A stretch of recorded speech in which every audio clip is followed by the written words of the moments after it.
Greetings, Tim Bennett here from the Cortland Voice. I'm here with Janine Giordano. She's a history and government instructor at Homer Central School District. Hi, Janine, how are you? I'm well. How is everyone else? Good. So we invited Janine to join us because lately, I'd say over the past couple months when we would discuss different things dealing with, government, sometimes it seems some may have knowledge on certain things, but then others who post may not. I want to see everyone have, the right information, whether it come from myself being a news source. I said I'd rather get someone who was a professional who was educated on this, someone who also educates our community on this. So we had a connection. We were able to, meet Janine. So, Miss Giordino, I'm going to pull up the questions. And by the way, we base these questions off of different things that we saw in the different posts that constantly might have, may have been like someone spoke incorrectly on or something like that. Some of them are just basic facts, and then some of them are basic questions, I should say, just finding information on them, and then the rest it'll build up, and then we'll speak on what's going on today. So Janine, what is the presidential impeachment process, excuse me, and how does it work? Can you educate the viewers on that? Sure. The Constitution says the president can be impeached for high crimes and misdemeanors. Mm-hmm. What exactly a high crime is, the Constitution does not say. Okay. And there's separate jobs that the House of Representatives has. Mm-hmm. What the House does is act like a grand jury. They decide whether there's enough evidence to go to trial. So the House of Representatives, they investigate, they compile evidence. They might do it in the House Judiciary Committee, or they kind of did it as a committee of a whole this time where they voted all at once. Mm-hmm. So the House is going to act like a grand jury, perhaps indict, impeach, indict. They're similar. So someone can be impeached, Mm-hmm. indicted, but then be found not guilty. We've Okay. never had a president be found guilty by the Senate. Okay. Only have been impeached. Okay. So, I mean, for those who, do know the terms House of Representatives and Senate and things like that, just give a breakdown of what each is and how our states and our communities are representatives, please. Sure. The House of Representatives is based on population. So each state has representatives based on how large or small their population is. Montana is a physically huge state. Mm-hmm. One person in the House of Representatives, because nobody lives there, right? Whereas everyone has two senators. The House of Representatives is the people's house. They're elected every 2 years. They are most likely to represent the bubbling of the people, of what they feel at that moment in time. Okay. The Senate, they serve for 6 years. In theory, they're more deliberative, more thoughtful, represent the state, and less impassioned by whatever the mood of the moment is. At least that's how our founding fathers wanted it to be. Because they have tenure. I mean, not tenure, but they have a longer term. That's what I meant to say. Yeah, Sure. 6 years was supposedly long enough for them to be able to vote their conscience Mm-hmm. and still get reelected. Understood. That's the hope. Gotcha. And That's the then hope. the next question. So obviously, with what's been going on within the past week, President Trump was impeached. For the And second time. for the second time. Okay. So it's good that you asked that, because that would have been my next question, but I'll just merge them into one. What does the impeachment process look like, I'll just ask them still one by one. What does the impeachment process for the president look like, and what could happen next? When the president is impeached or anyone is impeached, Okay. it simply says there's enough evidence to go and have someone else decide whether they're guilty or not guilty. Mhm. It does not mean they leave office. It does not mean that they can't run for office. It does not mean they lose this, that, or the other thing. Impeachment simply means they're taking it to trial. So it is a part of a journey. Just because a president is impeached, that does not mean they lose Secret Service. It does not mean that they lose salary. It doesn't mean any of that. Mhm. It simply means the Senate is now going to vote. Okay. So the Senate has next. Gotcha. They Okay. act like a trial jury. Okay. The House does the investigation, and then the Senate says guilty or not guilty. And then on that part that you answered first, but would be part of the second question, Sorry. you said it's his second impeachment. So many say he wasn't impeached, and then some say, but he was. And can you just give a breakdown of why, like, for example, we put out an article saying this is the second impeachment, the second time being impeached?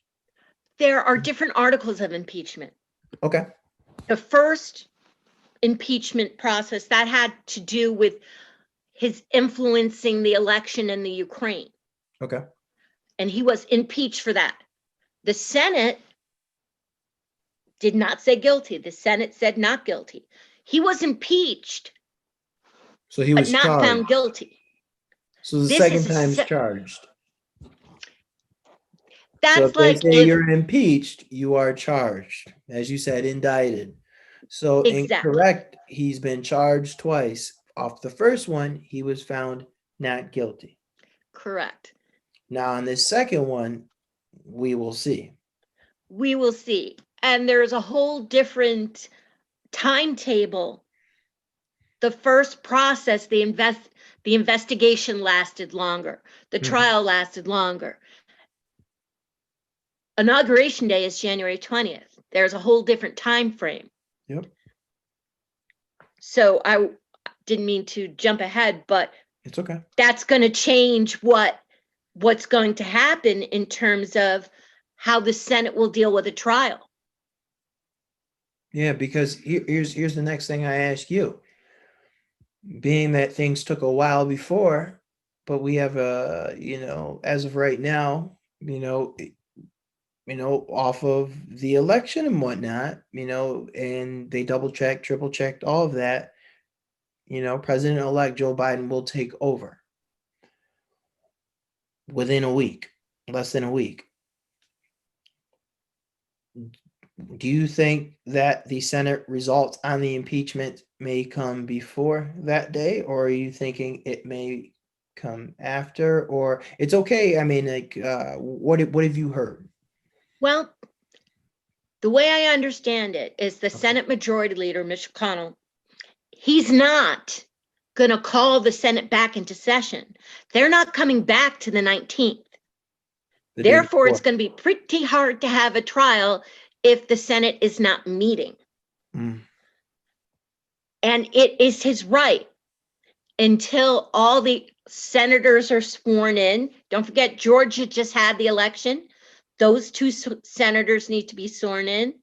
Then the new Senate takes over.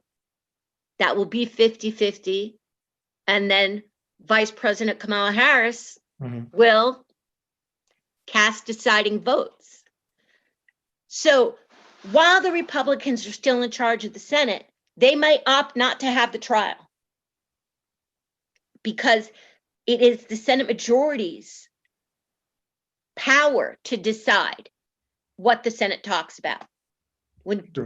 Chuck Schumer comes in as the Democrat who will now be the Democratic majority, then he gets to decide when the trial is and what takes place. Okay. So with that also being said, like, I mean, even locally that could have an influence on that because, the Anthony Brindisi, Claudia Tenney, And figuring that out. the House of Representatives, Mm-hmm. the Democrats lead by a strong enough margin that whatever happens in that House is not going to change the majority. The Senate, those two runoffs, that is changing the Senate to a Democratic rule. And here's the other thing as we talk about the election, state and counties have a lot of power in elections. They have their own sets of rules. So that election spans what, 8 different counties, and each county has its own set of rules. So when we talk about election law, because we have a federal system that states have the power, the national government has power, election law is divided like that. When we're talking about counting absentee ballots, every state in the union decides when that count starts and when it takes place. And when they have to be in by. Exactly. By law, many states cannot start counting absentee ballots until after election day.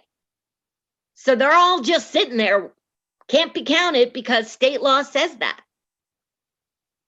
So in Pennsylvania and Arizona, these places where the count was extended, they were following their local and state laws. That is why the count continued after election day. Understood. Okay. And So with then, I'm sorry, go ahead. I can always talk, so you'll ask a question. So then, getting back to what you might have been saying a few minutes ago, then, with Chuck Schumer, once President-elect Biden and VP Harris, once I'm trying to word this, forgive me. After the 20th, I'll just say that. After the 20th, if that happens, if the Senate does not, so if it does not happen before the 20th, if it happens after the 20th, how do you see things going and how soon can that happen? Because some of the people will be like brand new.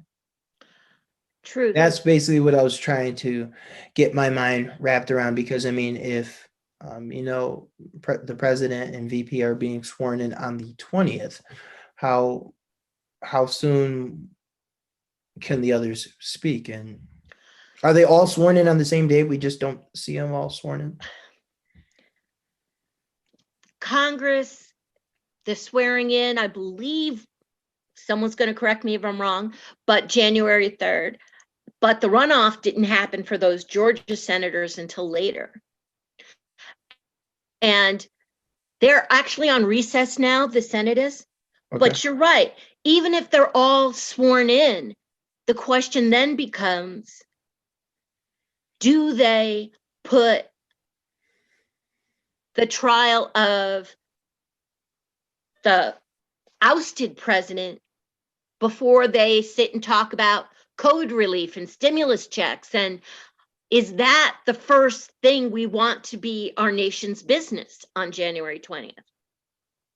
And that, well, everybody has been living through the pandemic and they can decide what they want to cope with first.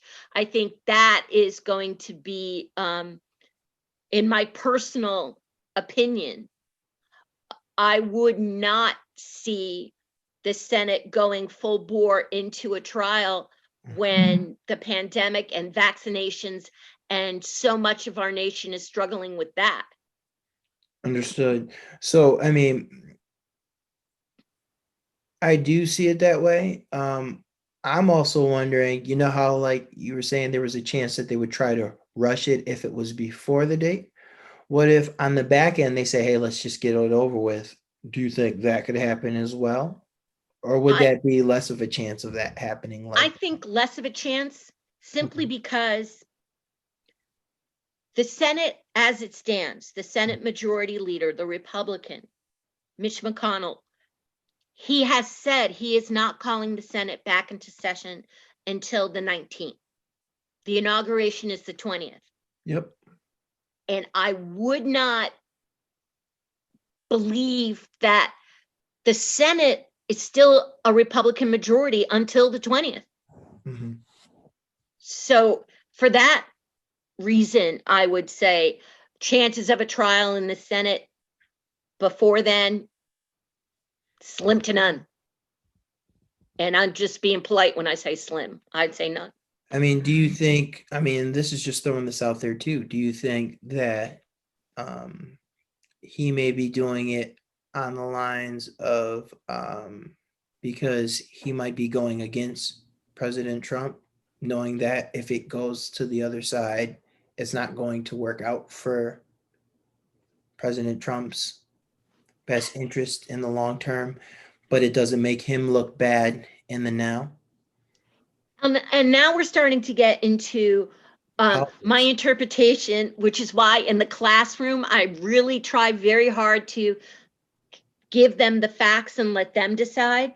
Mm-hmm. But what we have seen is the current president has power and control over the Republican Party. Okay. Whether the Senate Majority Leader, Mitch McConnell, believes that the GOP, the Republicans should continue in this vein, he has said he doesn't believe that they should. The Senate Majority Leader has said he will listen to the evidence presented and then decide whether he says guilty or not guilty.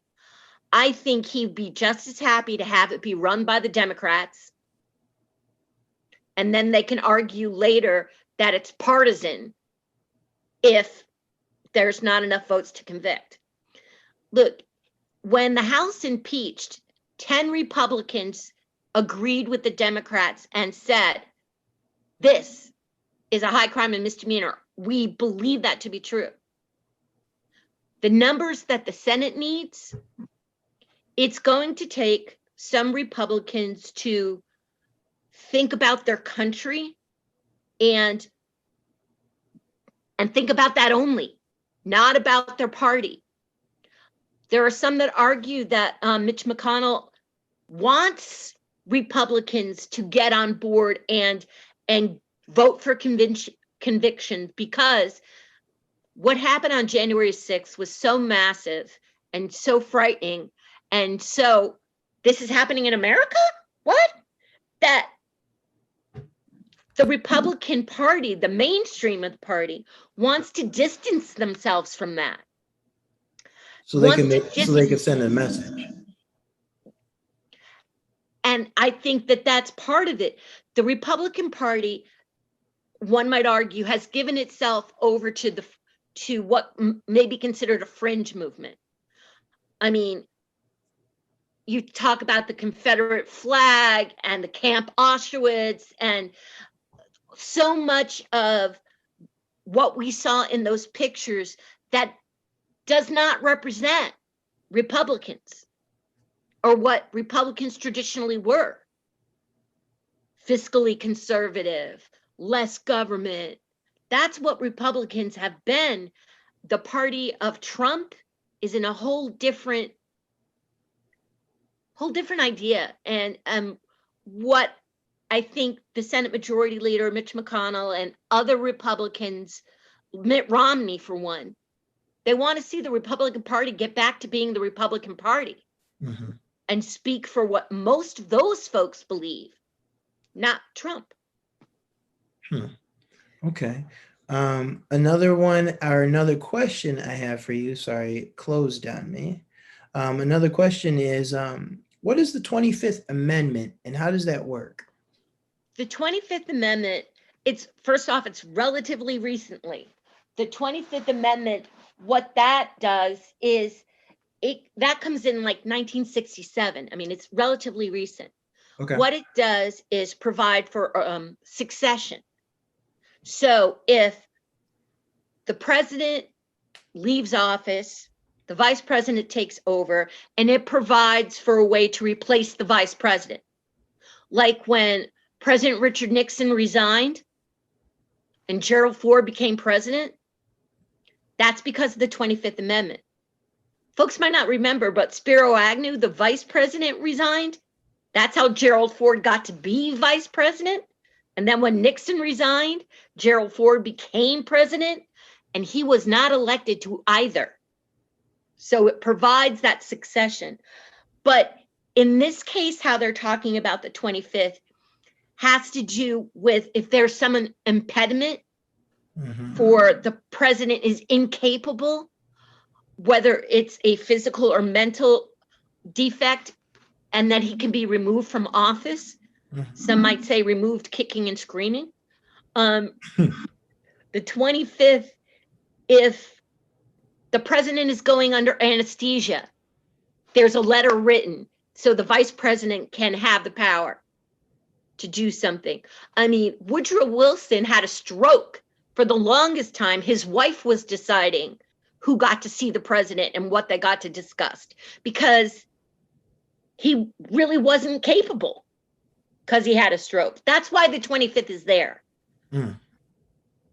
It's there to, if there's a physical or mental problem.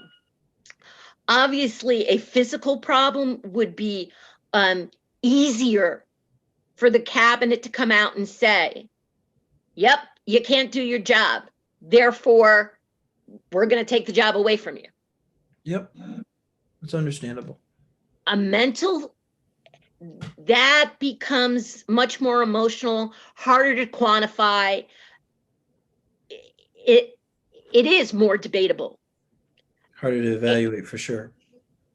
And since you're also asking cabinet members, they're generally the members of your own party. You're asking them to say, you can't do the job. You're asking your vice president to tell the president, you can't do the job. And even then, the president is still the president, even if the vice president takes over. The way the 25th is written, he can just every 21 days say, I am fit and capable of being president, and they have to start the process all over again. So the 25th, I don't see it happening. Okay. And I have to tell you, if the attack on the Capitol happened 6 months ago, it would be different. But we're talking a limited amount of days, and I don't think the political pressure is going to build on the cabinet and the vice president fast enough to do something before the 20th. I mean, that again, my interpretation. As we're talking about the presidency and the Capitol and what happened at the Capitol. Okay. I mean, these are cherished institutions and reverence for the institution. These are huge steps to be taking. I mean, well, I was about to go into a whole history thing that I thought everybody might be just as happy I didn't. But these are huge things we're talking about in our nation's history, and not steps to be taken lightly. Just things that used to be pro forma in terms of the Congress saying yes to the Electoral College votes. Nobody ever heard of that, because it just happened behind the scenes, because this is just the way the process goes. This was it was more drawn out, and it was more, I mean, and this is an opinion, but it was more like, hey, this is going to happen this on this date, and but because normally election day, or pretty darn close to it. I mean, don't forget the 2000 election, the Supreme Court had Bush and Gore. Exactly. But even then, that happened before the Electoral College cast their vote. And after after the Supreme Court ruled and the Electoral College cast their vote, everybody said, okay, we have a president, and we moved forward.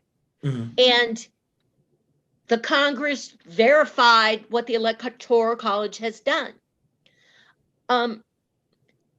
In this case, they're looking for procedural errors to try to overturn.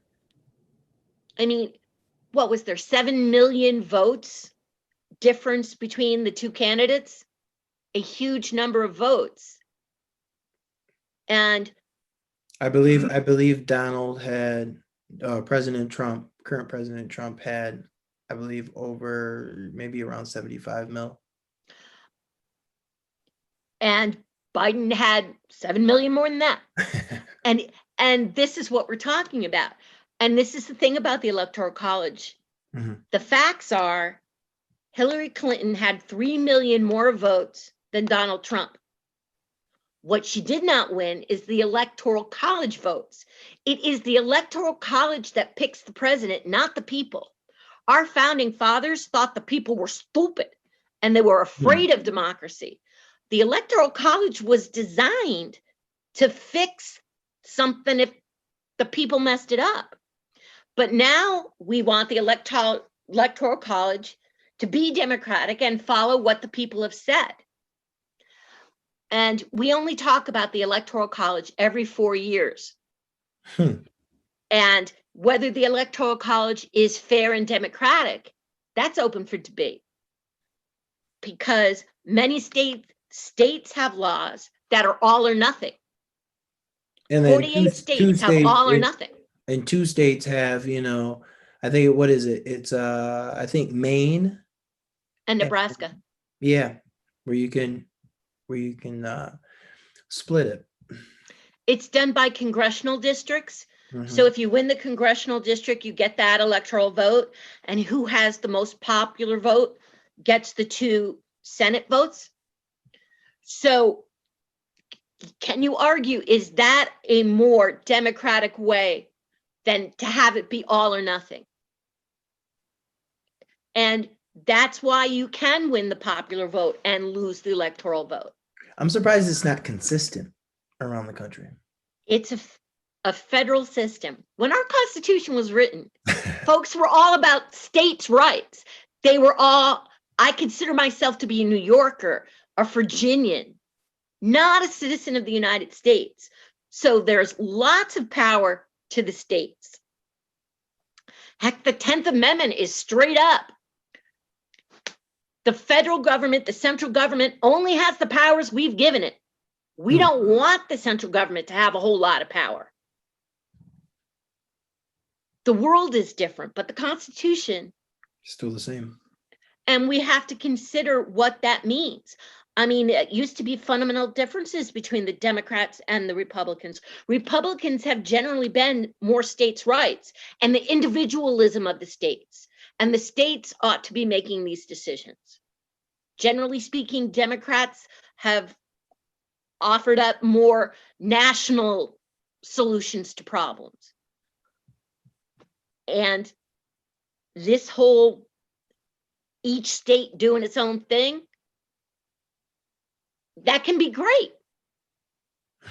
But it can also make it, this election process was complicated by every state having its own way to count ballots.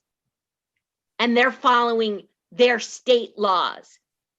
And this state is different than that state. Mm-hmm. And the American people, like you said, don't understand that it's not the same in all these different states. And our founding fathers didn't want it to be the same.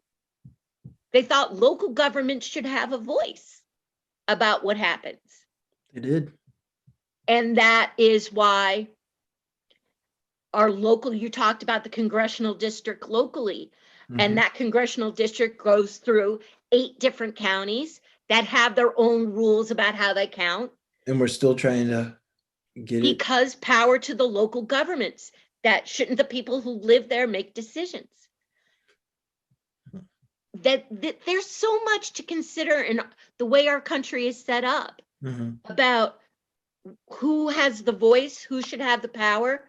And when it all hits the fan like it did in this election, we have to stop and reconsider, is this the way we want it to be? Understood. Because a democracy is run by the people who show up. The people who go to vote get to make the call. That's what our country is based on. If you don't like the rules, however, you can also vote and change them. Whether it is a constitutional amendment to get rid of the Electoral College, whether you want to see, as a nation, more similarities between state laws. Maybe you want to run for us office. Yeah. Be the change. Exactly. But what I hope that our conversation has done is everyone is entitled to their own opinion, but we got to start agreeing on what the facts are. And what you want to do with those facts, that's totally up to you. But consider where your sources are and evaluate. Just because someone says something you don't agree with, that doesn't mean that the facts are wrong. Daniel Patrick Moynihan said, "You're entitled to your own opinion, but you are not entitled to your own facts." And on that note, we want to once again thank you, Janine, for joining us, and to everyone else, God bless.